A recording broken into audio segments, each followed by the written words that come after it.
मूर्खों की फहरिस्त। बादशाह अकबर घुड़सवारी के इतने शौकीन थे कि पसंद आने पर घोड़े का मुंह मांगा दाम देने को तैयार रहते थे। दूर दराज के मुल्कों जैसे अरब, पर्सिया आदि से घोड़ों के विक्रेता मजबूत व आकर्षक घोड़े लेकर दरबार में आया करते थे। बादशाह अपने व्यक्तिगत इस्तेमाल के लिए चुने गए घोड़े की अच्छी कीमत दिया करते थे।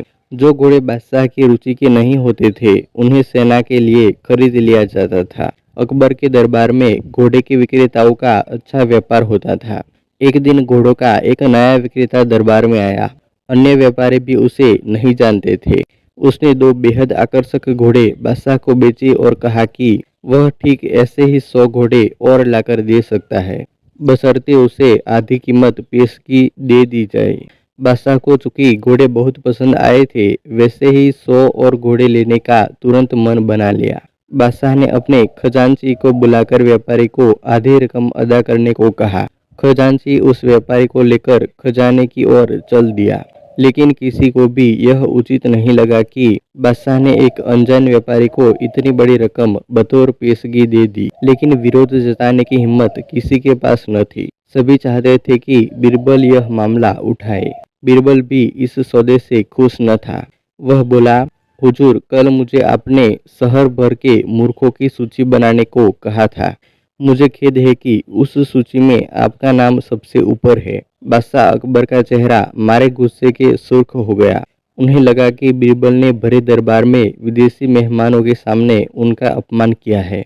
गुस्से से भरे बादशाह चिल्लाए, तुम्हारी हिम्मत कैसे हुई हमें मूर्ख बताने की?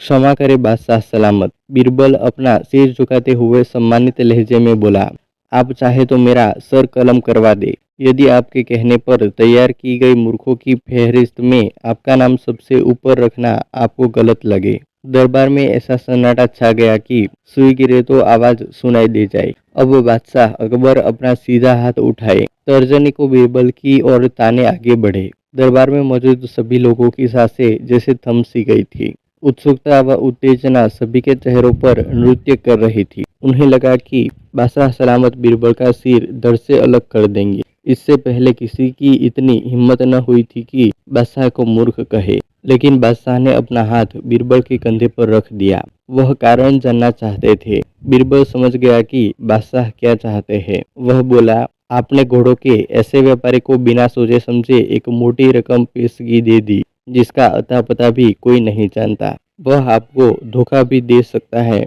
इसलिए मूर्खों की सूची में आपका नाम सबसे ऊपर है। हो सकता है कि अब वह व्यापारी वापस ही न लौटे। वह किसी अन्य देश में जाकर बस जाएगा और आपको ढूंढे नहीं मिलेगा। किसी से कोई भी सौदा करने से पूर्व उसके बारे में जानकारी तो होनी ही चाहिए। उस व्यापारी ने आपको मात्र 2 घोड़े बेचे और आप इतने मोहित हो गए कि मोटी रकम बिना उसको जाने पहचाने ही दे दी।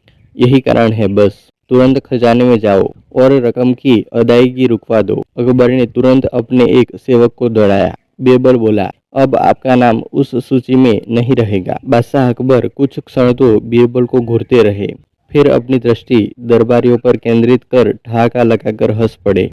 सभी लोगों ने राहत की सांस ली कि बादशाह को अपनी गलती का एहसास हो गया था।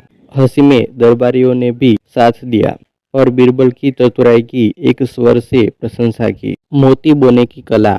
एक दिन बादशाह अकबर के दरबार में जोरों का कोलाहल सुनाई दिया। सभी लोग बीरबल के खिलाफ नारे लगा रहे थे।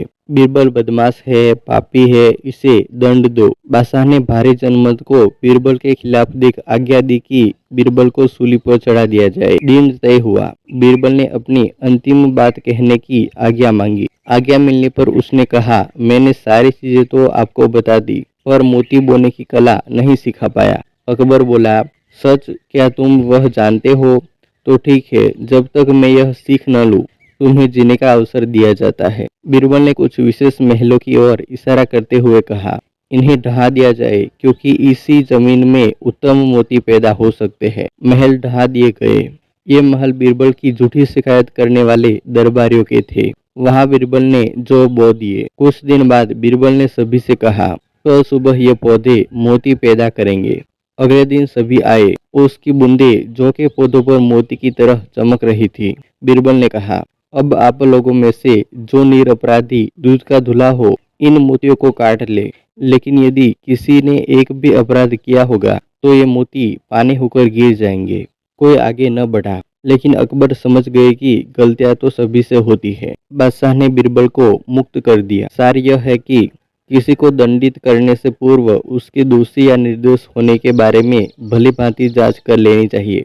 बीरबल कहाँ मिलेगा? एक दिन बीरबल बाग में टहलते हुए सुबह की ताजा हवा का आनंद ले रहे थे कि अचानक एक आदमी उसके पास आकर बोला, क्या तुम मुझे बता सकते हो कि बीरबल कहाँ मिलेगा?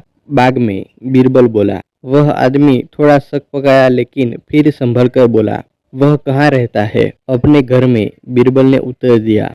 हैरान परेशान आदमी ने फिर पूछा, तुम मुझे उसका पूरा पता ठिकाना क्यों नहीं बता देते? क्योंकि तुमने पूछा ही नहीं, बीरबल ने ऊंचे स्वर में कहा। क्या तुम नहीं जानते कि मैं क्या पूछना चाहता हूँ? उस आदमी ने फिर से सवाल किया। नहीं, बीरबल का जवाब था। वह आदमी कुछ देर के लिए चुप हो गया। बीरबल का टहलना जारी था। उस आदमी ने सोचा कि मुझे इससे यह पूछना चाहिए कि क्या तुम बीरबल को जानते हो? वह फिर बीरबल के पास जा पहुंचा।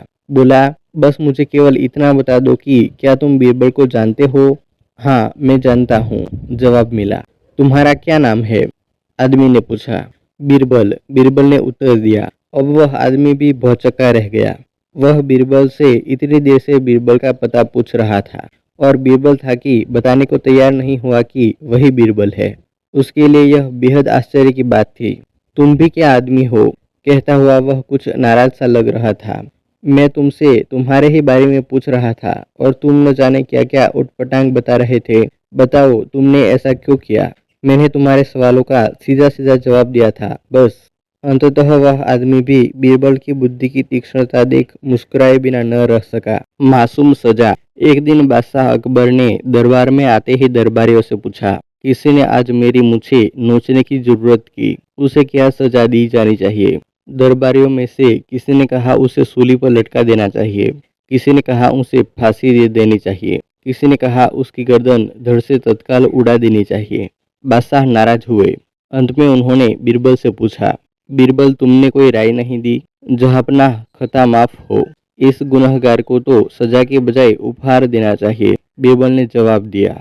बादशाह हौले से मुस्कुराए और बोले, क्या मतलब? जहांपनाह, जो व्यक्ति आपकी मूछें नोचने की जरूरत कर सकता है वह आपके शहजादे के सिवा कोई और हो ही नहीं सकता, जो आपकी गोद में खेलता है। गोद में खेलते खेलते उसने आज आपकी मूछें नोच ली होगी। उस मासूम को उसकी इस जरूरत के बदले मिठाई खाने की मासूम सजा दी जानी चाहिए, बीरबल ने खुलासा किया। बादशाह ने ठहाका लगाया और दरबारी बगले झांकने लगे। कहानी अच्छी लगी हो तो वीडियो को लाइक कर देना और कमेंट कर देना, और चैनल को अभी तक सब्सक्राइब नहीं किया हो तो सब्सक्राइब कर लेना और बेल आइकन प्रेस करके उसे ऑल पर सेट कर लेना। मिलते हैं एक नए वीडियो में।